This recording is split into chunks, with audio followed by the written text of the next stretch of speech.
This is the Mets Postcast, your instant game reaction for the New York Mets.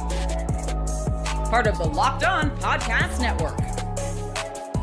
Your team every day. The New York Mets were unable to finish off the series sweep of the Atlanta Braves. It was a bullpen meltdown in the 8th inning, and it was an offense that couldn't break the game open as they fall 4-3 in not only the series finale, but the last time that this team will see the Braves this year. Welcome into the Mets Postcast here live on the Locked On Mets YouTube channel. You can listen to us in the Locked On Mets podcast feed. Your Postcast host, Chris Schubert, here with you after each and every game throughout the course of the season, and a tough one for the Mets. Got out to the early 2-0 lead with David Peterson on the mound. Felt like they were in total control of this one, and in the 6th inning, it was Petey who gave up the lead to tie it, and it was Gregory Soto in the 8th that pushed the Braves in front with a rough outing, and that is where we will start this afternoon's Postcast. This is what you'll be talking about. I won't lie, this is something that I have been asking for recently. I believe I've mentioned it a couple of times here as part of this stuff to keep an eye on when we have talked about outings from Gregory Soto. I have clamored for him to see some more high leverage situations. His play has warranted it since coming over from Baltimore in that trade, the first reliever that the Mets acquired ahead of the trade deadline. He'd been lights out. The command issues that were an issue in Baltimore had not been an issue here. He'd been throwing strikes, showing that sinker with 98, 99. The slider was really good. It felt like a guy who had maybe made some tweaks with Jeremy Hefner, deserved to be in that role in the 8th inning, had pitched well enough to warrant that outing. Unfortunately, the command issues that he's had throughout his career plagued him there in that 8th inning. Even the strikeout that he got of Nacho Alvarez, he went down 3-0 and then had to pump in 3 straight fastballs, and he got lucky that Nacho didn't take the bat off of his shoulders. And then after he gets ahead with 2 strikes, hits a batter, that could have been his ticket out of it, and then he serves up the hit that, let's talk about it. I think Tyrone Taylor makes that play. And I know Cedric Mullins has been swinging a better bat lately, and so they want that bat in there. And I understand why you want Tyrone Taylor in the game defensively. But to me, if you're going to play Tyrone Taylor, he has to be playing in center field. There is no upside to playing Tyrone Taylor and putting him in the corners. The only thing you open the door for is exactly what has happened in this game here today. Another day where we question why Mullins is in center and Taylor is in left. I know Taylor has sort of swung a better bat as of late, but he's in there for defense. He's in there for the Gold Glove caliber defense, and you saw it last night. You saw it when he made that diving catch to get Clay Holmes out of a spot with a couple of hard hit balls in Clay Holmes' outing in yesterday's game. So why is Tyrone Taylor not playing center field? And if it's because Cedric Mullins isn't comfortable in the corners, you got to ask yourself, what would I rather have? Why would I rather have my best overall outfield defender in the most important position there in center? Or would I rather have Cedric Mullins, who's not that great of a defender, comfortable in center, and I'm wasting the talents of my great center fielder by sticking him in the corner? And it felt like a bad decision. It felt like just something that set up for that moment. And I think it's a ball that Taylor gets to because Mullins almost got to it. And Taylor has been so good at those plays in particular throughout his Mets tenure and throughout his entire career that I think he gets to that ball. And I think he ends the inning and they don't score the 2 runs. And maybe this game is still going as we speak. I know there are some of you that are questioning why Rogers wasn't in the game.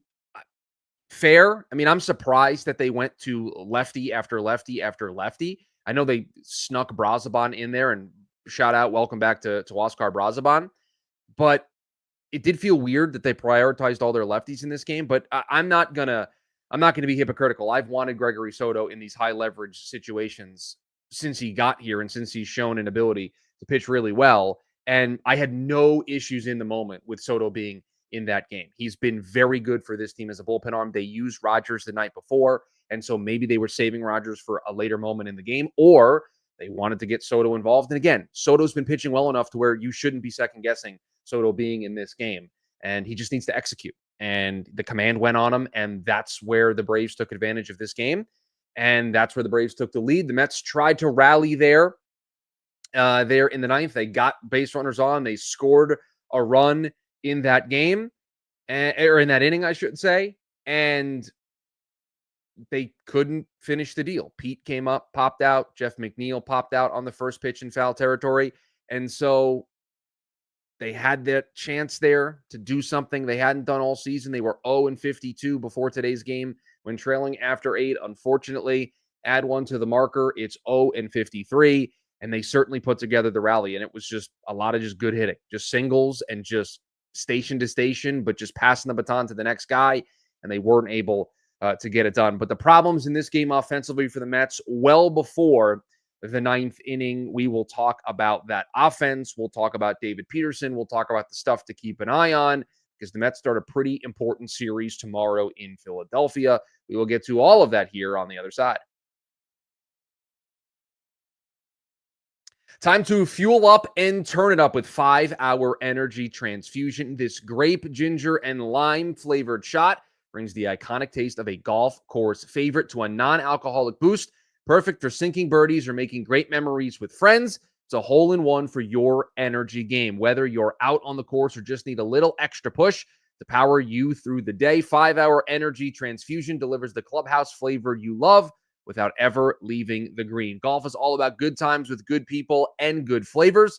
The grape, ginger, lime flavor of 5-Hour Energy Transfusion gives you the best part of your clubhouse go-to without leaving the course or chasing down the bev cart. Now, you can amp up the fun even more. Just buy, snap, and enter for a chance to win a dream golf trip for two to any golf tournament in the USA. Tee up that trip. Visit 5hewin.com for full rules and entry. No purchase necessary. Excludes the Masters tournament. Ends October 31st, 2025. August 26th, officially FanDuel Futures Day. Just a couple days away. A brand new holiday for football fans who live for bold predictions and preseason hunches. For just 24 hours, FanDuel is giving you deals on NFL season predictions. So whether you're calling your MVP, eyeing a long shot division winner, or ready to crown your Super Bowl champ before week 1 even kicks off, this is your moment. And like I said, just around the corner, 2 days away. You can take that flyer on the MVP race. You want to parlay the Jets and the Giants as dark horse division winners? August 26th, FanDuel Futures Day is the day for you. Visit the FanDuel app today and start planning your futures bets now because Futures Day is one day and one day only. FanDuel, play your game. Back here on the Mets Postcast, the Locked On Mets YouTube channel, the Locked On Mets podcast feed. Chris Schubert here with you, breaking down a tough Mets loss, the sweep right there in front of them. Got off to an early start in this game, 2-0 lead thanks to Mark Vientos hitting another home run, a home run in 3 consecutive at-bats, and he is very clearly back. He's very clearly swinging a much better bat, attacking those fastballs. He did that in last night's game and jumped on a pitch in this one to give the Mets the early lead. But the problem here is, and I was taught this as a kid, the old saying, respect your elders. The Mets apparently are taking that a little too literally because Bryce Elder pitches very well against the New York Mets and not that great against everybody else. The last time out that Elder faced the Mets, not that long ago, you just go back 10 days on your calendar, they played on August 14th, and Bryce Elder went 7 innings, 2 earned runs, only 3 runs allowed, and it's a pretty solid start. The next start for Bryce Elder, he goes 4 2/3, allows 8 earned runs to the Chicago White Sox. And here today, he had the Mets flustered once again. The final line for Bryce Elder, 6 innings pitched, the 3 hits, the 2 earned runs, only 2 walks, and 6 strikeouts. Bryce Elder pitching great against the New York Mets, not pitching great against anybody else. Mets had the chance to break this game open. In the third, they had first and second with 1 out. Another chance. Already up 2-0 in that moment. That's where you tack on. You make it 3-0, potentially 4-0. A big swing makes it 5-0. You've blown this game open. You give Petey a little bit more wiggle room here, and you're feeling good. Nothing came of that situation in the third. In the fourth inning, some 2-out hitting set the Mets up first and third where a base knock would have given them an insurance run, would have opened the doors a little bit more. Couldn't do anything in that inning. And they didn't do anything in the fifth worth noting. They didn't do anything in the sixth. And they had a chance in the seventh. They had a potential 2-out rally, but Pete grounded out with the bases loaded. Then in the eighth, McNeil, a hit by pitch to lead off the inning. They couldn't get a run there. And then in the ninth, we saw the Mets were able to scratch together a couple of hits, but already down 2, they could only plate the 1 run, and they couldn't come back to tie the game. This game was lost early. This game was lost, not breaking it open in the third, not breaking it open in the fourth, and allowing Bryce Elder for the second straight outing to really have the Mets batters. They only had 3 hits off of Bryce Elder. That's just unacceptable for a guy who, for the season, has an ERA north of 6. A 6.12 ERA. You can't just only have 2 runs. You can't only have 3 hits, and you can't miss chances like you had in the third, like you had in the fourth inning. You may have just sat back and said, 2-0 lead. We've got Petey on the mound. He's pitching great. We don't need any more. You got to tack on when you're given those chances, because for every chance they had in the third and the fourth, the 2 opportunities that they had to break this open, they didn't get any of those chances in the fifth. They didn't get those chances in the sixth against Elder. And then it gets late early, and the Mets now scrambling when they give up the lead in the ninth to try to come back, unable to get it done. Let's talk about David Peterson, the final line for Petey in this one. Not what we have come to expect, and certainly not what he gave the team the last time out, going 8 innings and allowing just the 1 earned run. It was 5 2/3. It was 2 earned runs, 4 walks, and 8 strikeouts. And he was great early in this game. And the trouble that he found himself in, he had a leadoff walk to Profar to start the game. Didn't become a very serious scoring opportunity. He threw up a 0 in the second. He had a 1-2-3 third, 5 strikeouts through the first 3 innings. Had another leadoff walk there in the fourth, worked around that without any serious trouble. The fifth inning, threw up another 0, and he was cruising. And he had a couple of base runners there, but nothing serious, nothing where you got to grit your teeth. You're watching the game through your hands, covering your eyes. And then the sixth inning happened. And he got to first and second with 2 outs, almost got out of it. Then he walked the bases loaded, and then the Braves tie the game on a hit. And I did wonder in the moment there in that sixth inning if there could have been a move to the bullpen a little bit earlier. Now, there's 2 sides of this coin, right? There's the side of the coin that Petey has been good all season long. There are times where he deserves to try to work himself out of it, and he's your best option. Then there are times where you've got a 2-0 lead. You're trying to sweep a series. There's a psychological thing at play here for this team as well. What it would do for them to sweep this series, take 3 from Atlanta, riding high going into a series with Philadelphia. There's 2 sides of this coin where maybe you have to manage a little bit more aggressively than you normally would, because let's break down how this inning went. We'll go play by play here. Acuna grounds out. You get a quick first out. Okay, no need to get the bullpen up. He had a good inning the inning prior. It was an infield hit, was the only blemish against him. So we don't need to get the bullpen really stirring just yet. Pitch count still low. We walk Ozuna. Okay, nothing really doing there.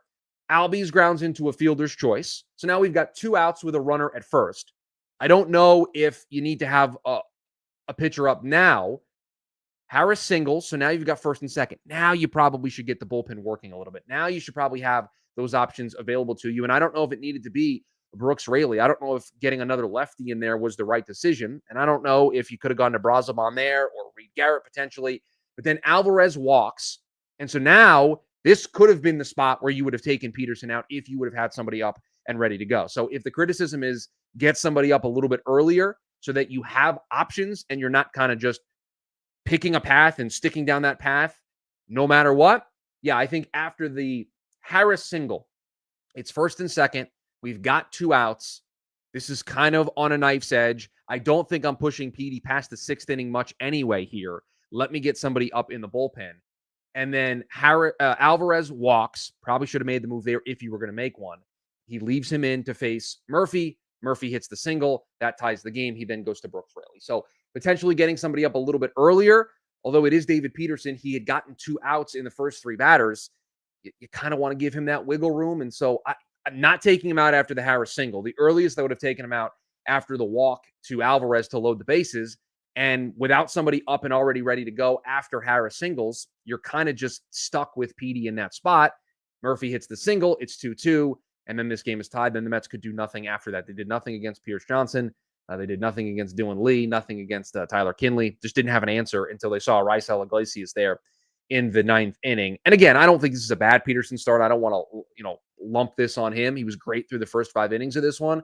But that 6th inning, it felt like there could have been a little bit of a quicker move there to get somebody and have a lefty and a righty so you can match up the way that you wanted to against whoever the batter was, right? Brazoban, if you want him to face Murphy, if you think they're going to take somebody off the bench as a pinch hitter, you can have Raley ready to go. You can have options if you wanted to go ahead and do that. They didn't. The 2-run score, but the story of this game is a Mets offense not cashing in on a guy with a 6 ERA. The other stuff to keep an eye on in this one, good to see Brandon Nimmo get in at bat off the bench today. Made it clear on the broadcast that he was available to pinch hit, and the plan is for him to be back in the lineup as a regular in the Philly series starting tomorrow. Good to see Luis Torrens back in there after 3 days off with the bruise on his hand. So good to see that's not going to keep him out any longer. Jeff McNeil playing first base in this game because they DH'd Pete Alonso today to try to give him a day. And they then used Tyrone Taylor as a pinch runner. So then they moved Taylor into left field. And then they moved McNeil to first base. It was only the second time that he's been over there. Luckily, that didn't come back to bite them. But good to see Jeff having that positional flexibility for the team in this game. And then also, welcome back to Huascar Brazoban, who got a key out in this game. And had a little bit more, Ronnie mentioned this on the broadcast, had a little bit more two-seam sink to his fastball tonight. I don't know if that was just the adrenaline of being back or if that was something that he has been working on, but something to potentially monitor moving forward. But good to see him back and in a role where he's very trusted in a key spot in that game with the game tied, keeping it right where it was. And he did exactly that for the Mets. I know everybody wants me to share my thoughts on Brendan Sproat, who made an appearance today for Syracuse. They used an opener, Austin Warren, in front of him, and then they had Sproat do the bulk, and he did not fare well in that bulk outing. He's not going to be a candidate here, at least the next turn through. They said it yesterday that he was scheduled to start in Syracuse today. They then bumped him into this reliever role. The next young Mets pitcher that you're going to see on this team, if one is going to join this team, will be Jonah Tong. And I think it will be Jonah Tong probably around September 1st. And I don't know what role it will be in. Bubba Chandler is playing a role for Pittsburgh that I could see Jonah Tong playing for the New York Mets, a starting prospect, but they call him up and they use him in the bullpen as a multi-inning reliever or just a one-inning reliever just to get that big league experience. And, Tong's fastball and changeup play really well as a reliever. He needs to get that breaking pitch, whichever one he's going to use as his third offering, if he's going to want to make that transition to be a big league starter. And he's still working on that down in AAA. But if they want to call him up because those two pitches, the fastball and the changeup, are really good, and that plays as a one-inning reliever, and they want to get him that big league time, and they also think he can help, I think he's going to be the next guy that gets called up. He continues to be super impressive. And not to say that Brendan Sproat isn't impressive, but it just feels like Tong has leapfrogged him here recently. And there's reporting, Mike Puma reporting that as well, that Tong may be next in line if the Mets need somebody called up. The Mets, there's no off days here. They're in a bit of a brutal stretch now. It's back home. I think earlier I said that they travel to Philadelphia. It's back home to take on the Phillies for a 3-game series starting tomorrow night. It is Kodai Senga going on regular rest. He does not do this very often. The Mets opting to go on regular rest this turn through, and then we'll probably go to the 6th starter the next turn through. And so you're looking next Saturday, August 30th against the Marlins as when they would need that 6th starter if they want to kick Senga back a day and start him on Sunday. So it'll be starters on regular rest the rest of this turn through, and then we'll see where the Mets plop in a spot starter, or they spot in Tyler McGill if they use Brandon Sproat, Jonah Tong, whoever they end up using for that spot on the 30th. Feels like the next turn through is when that will happen. A disappointing result for the New York Mets. They had it. They had control with their starting pitcher. They had an early lead thanks to Mark Vientos, but they couldn't crack the door wide open. They couldn't break this game open, and they leave Atlanta with a bit of a sour taste in their mouths. And now they got to do some scoreboard watching to make sure Cincinnati doesn't close the gap in their series finale against the Diamondbacks. We are back here tomorrow to break down the opener of a very important 3-game stretch. The Mets will start against the Phillies. If you are new here, hit that subscribe button, turn on the notification bell so that you are notified when we go live after the Mets are done. That is going to do it for us here on the Mets Postcast. The Mets fall 4-3. They try to rally in the 9th inning. The rally comes up short, still searching for that first win when trailing after 8 innings. And now the page flips. It's a series with Philadelphia starting tomorrow. Have a good one, Mets fans.